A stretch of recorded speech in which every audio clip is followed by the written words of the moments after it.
वो अकेले ही हैदराबाद से चल पड़ी है। हर दिन साइकिल से सड़क का कोना कोना नाप रही है। अकेले निर्विकार उसे दिल्ली तक पहुंचना है। उसे जिद है कि तेलंगाना में होने वाले अत्याचार के बारे में हर कोई जाने। 1500 किलोमीटर से अधिक की दूरी उसे साइकिल से ही पूरा करना है। जी हाँ, देख लीजिए, ये है माधवी लता। लता पेशे से अध्यापिका हैं और हैदराबाद के पास विमलावड़ा गांव की रहने वाली हैं। हैदराबाद से एक संकल्प लेकर साइकिल यात्रा पर निकली हैं। माधवी लता की दृढ़ इच्छा शक्ति को देखिए।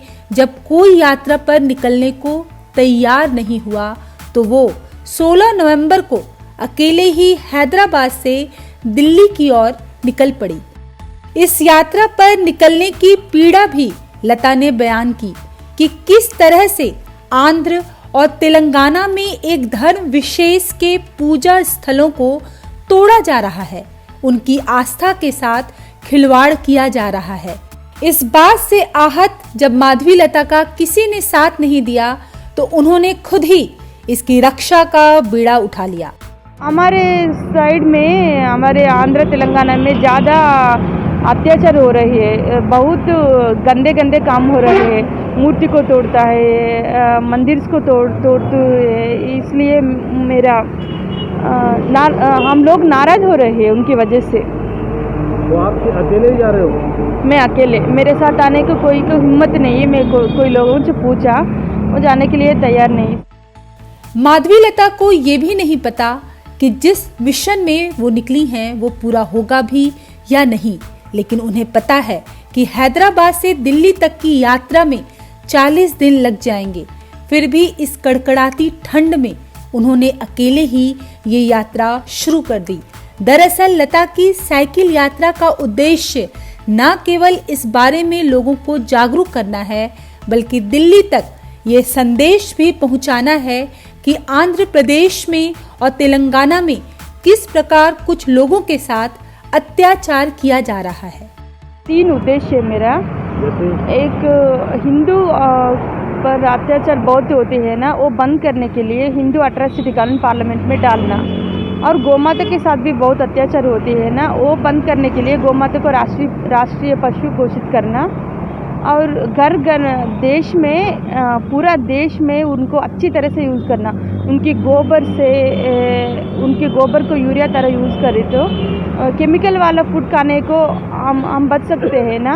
इसे गौ माता को अच्छी तरह से पूरा देश में यूज़ करना चाहिए। और थर्ड, मंदिर वाले पैसे, कमाने वाले पैसा, फंडिंग के लिए आती है ना, वो पैसा वो सब वेस्ट हो रहा है।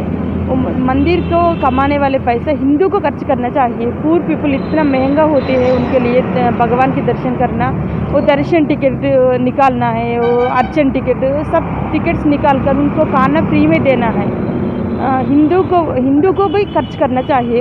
इसके लिए वो प्राइवेट करना जरूरी है। ये तीनों विषय में मोदी जी को विनती करने के लिए जा रहा था। खास बात यह है कि गले में भगवा दुपट्टा डाले लता अपनी धुन में ही आगे बढ़ी जा रही थी। करीब 1300 किलोमीटर तक का सफर पूरा भी कर लिया था। तभी आगरा में कुछ लोगों ने लता से उनकी यात्रा के बारे में पूछा। जैसे ही स्थानीय लोगों को उनकी यात्रा की जानकारी हुई तो लोग दंग रह गए।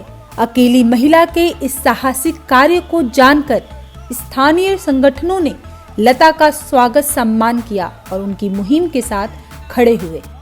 हमारी बहन माधवी लता, जो कि हैदराबाद से चलकर अपने हिंदू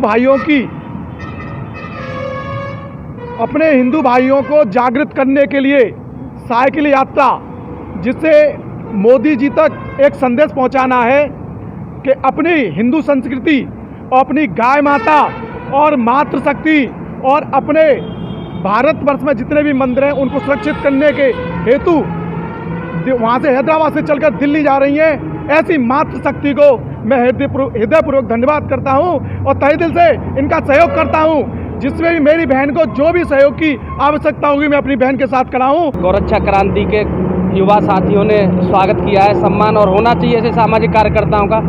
पहले तो इनको हम बहुत तहे दिल से शुक्रिया करना चाहते हैं जिन मुद्दों को लेकर ये निकली हैं। आज देश जहाँ पे बहन बेटियों की सुरक्षा, गाय माता की सुरक्षा, हिंदुओं की सुरक्षा के लिए हिंदू बाहुल्य होते हुए त्रस्त है कि किसी तरीके से इसमें बचाया जा सके।